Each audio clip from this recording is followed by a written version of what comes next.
bienvenue à la saison 2023 du marché public des Basques.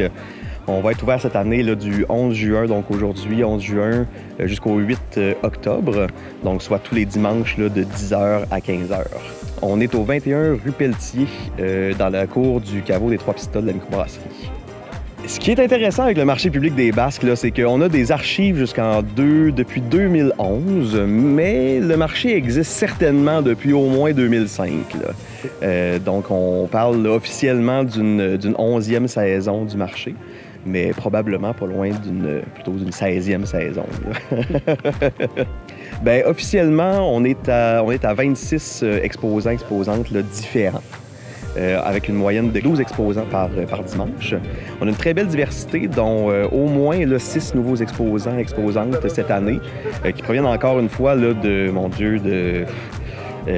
Saint-Narcisse de Rimouski jusqu'à Saint-Arsène de Rivière-du-Loup. Donc on couvre quand même là, une bonne partie là, du KRTB et Rimouski-Neigette. Mais encore une fois, là, on met de l'avant les saveurs des Basques de l'avant. Okay. On a la chance d'avoir maintenant une ferme chauffée à Saint-Cyprien. Donc, on a déjà des tomates quand même en ce début de saison. Donc, on a de l'impression 3D, on a de l'hydromel, du canard, des œufs, des légumes à profusion. Ils sont quand même 4 maraîchers et maraîchères là, presque hebdomadaires là, au marché cette année. Produits de boulange, évidemment dans la cour du caveau avec la microbrasserie. On a plus en plus d'artisanat aussi là, diversifié, donc autant du côté de soins corporels, on a de la maroquinerie, du crochet. On va avoir une brocante aussi cette année, là, presque à chaque dimanche dans la cour. Donc, ça promet, je crois qu'on va avoir un bel été diversifié là, cette année. Là.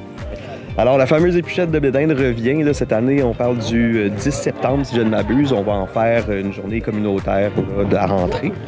Donc, c'est en collaboration avec le CANAB, là, le comité d'accueil des nouveaux arrivantes et arrivants des Basques. C'est quelque chose d'important pour nous. On met de l'avant aussi pour une deuxième année consécutive le programme Marché solidaire qui est fait, en fait, qui est une tarification sociale faite pour certains membres des organismes communautaires des Basques. La population est invitée à devenir membre en fait, du marché public au coût de 50 $ annuel, qui va permettre en fait, là, en partie de pouvoir faire perdurer ce programme-là. Donc l'objectif étant, c'est ça, de créer une mixité puis de devenir finalement un lieu rassembleur là, au cœur de la ville.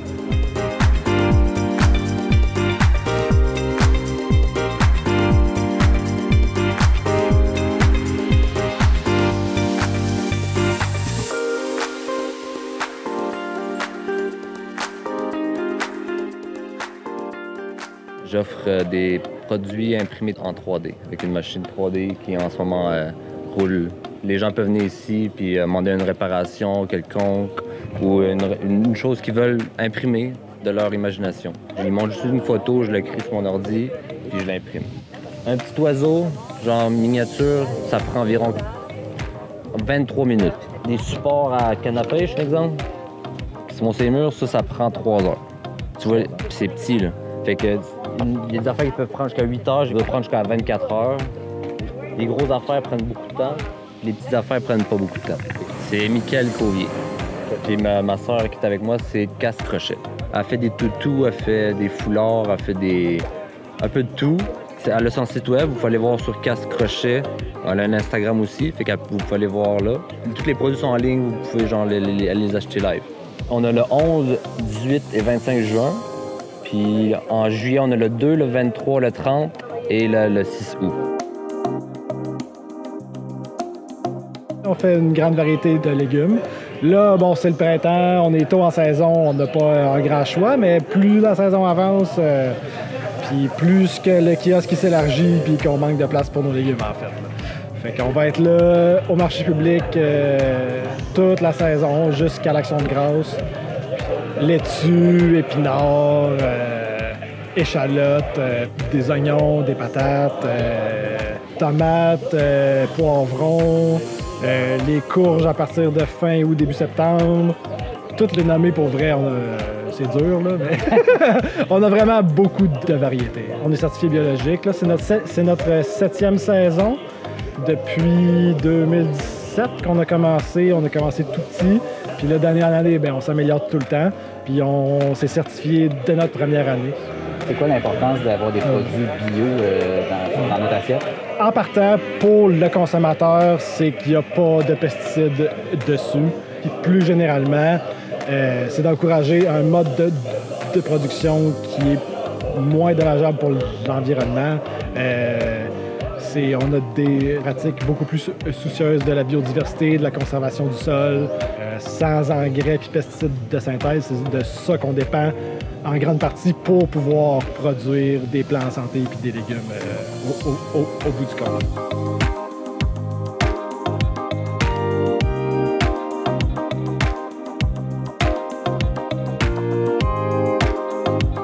Bien, nous, c'est la ferme coopérative du Moulin. On est situé à Saint-Clément.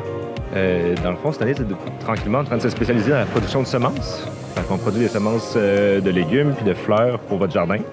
Puis on va être là ici en début de saison pour vendre nos semences. Puis on produit aussi du mesclun puis des carottes pour les épiceries. Ça fait 4 ans qu'on roule, puis les gens nous connaissent aussi puisqu'on produit des paniers de légumes puis on fait les marchés chaque année. Mais cette année, on prend une année sabbatique un peu là, pour grossir la ferme puis être prêt pour l'année prochaine. C'est sûr que c'est beaucoup de travail, mais c'est du plaisir aussi d'être dehors. Puis là, cette année, on se facilite les choses. On est en train de construire une grande serre là, pour les prochaines années. Dans le fond, nous, on fonctionne, on est 3 membres, 3 jeunes qui sont installés à Saint-Clément, puis on fonctionne ensemble, on prend toutes nos décisions ensemble à 3. Ça nous permet souvent de prendre des meilleures décisions.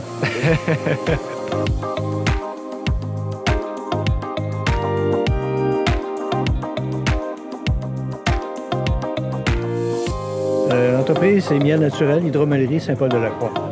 Principalement, c'est le miel et les produits dérivés à base de miel, les produits transformés à base de miel. On a du pollen, on a de la cire d'abeille, de la propolis, mais on fait beaucoup de produits de conserverie. On fait des vins. Hydromellerie Saint-Paul, c'est une place qu'on fait des vins. On a une boutique, on fait de l'agrotourisme également. L'hydromellerie, on produit des filles du soleil, on a une hydromel nature, on en fait aux fruits des champs. La coureuse des champs, chez qui on a des ruches pour la pollinisation. Donc, c'est vraiment, on utilise des ressources locales pour faire nos productions. On fait un vin aux pommes, avec des pommes qui viennent d'ici, les vergers soleillés. On fait un vin aux fruits sauvages d'Amérique. On fait également un type Porto qui s'appelle le Port au Basque. C'est un vin fortifié à partir de miel, hydromel et des petits fruits de la région également. Donc, c'est un vin qui vient de gagner une médaille d'or à la Coupe des Nations il y a 2 semaines. On est fiers de ce produit-là. On est au marché public de Trois-Pistoles à tous les dimanches de l'été. À partir d'aujourd'hui, c'est le premier marché, puis on va être ici jusqu'à l'Action de grâce. Durant l'été, le temps de la grosse saison, on peut avoir 20 à 30 millions d'abeilles qui travaillent pour nous, parce qu'on a près de entre 250 et 325 ruches environ en opération. Puis par ruche, présentement, les ruches sont en développement. Il peut y avoir peut-être 15 000 abeilles par ruche, 15 à 20 000, mais en cours d'été, on va monter jusqu'à 75 à 90 000 abeilles par ruche. C'est là qu'on peut ramasser un surplus de miel que les abeilles peuvent nous offrir, puis sans nuire à la ruche et à son développement. Okay. L'abeille, c'est connu beaucoup pour le miel, mais c'est surtout important pour la pollinisation, parce que ça permet d'avoir des fruits en abondance, des légumes en abondance, certains types de céréales aussi qui ont besoin de pollinisation, comme le sarrasin. Ici, justement, à Trois-Pistoles, c'est du sarrasin biologique par Guy Caron. Nous, on fait un miel de sarrasin chez lui. Pour la production des bleuets, ça quintuple la quantité de bleuets que tu peux avoir quand tu as des abeilles. Pour les fraises, c'est très, très bon aussi. Ça donne des fraises qui sont mieux formées, sont plus savoureuses, puis en quantité beaucoup plus grande quand tu as une bonne pollinisation qui est faite par les abeilles. Les abeilles, c'est important parce qu'il y a d'autres insectes pollinisateurs, comme les bourdons, puis d'autres genres de petits insectes. Mais la Apis mellifera, l'abeille qu'on élève, c'est une abeille qui vit en grosse quantité. Donc, on a des ruches de 50 à 90 000 abeilles, qui fait qu'il y a beaucoup de monde pour faire la pollinisation. C'est là l'importance de l'abeille pour tout ce qui est agricole, et même pour les gens qui ont des champs de luzerne, de trèfle. Les abeilles aident beaucoup à la fertilisation et à l'abondance des récoltes pour les fermiers. Donc, c'est très, très bon pour eux. Puis pour nous, ça nous permet d'avoir un miel de très bonne qualité, surtout en région, que c'est très diversifié au niveau de la flore. À cause des petites forêts, on a des fleurs de printemps, des fleurs d'automne, des fleurs de fruitage, aromatisées avec le miel de trèfle, de luzerne et tout ça. Donc, ça fait une qualité particulière au miel qu'on va avoir dans la région.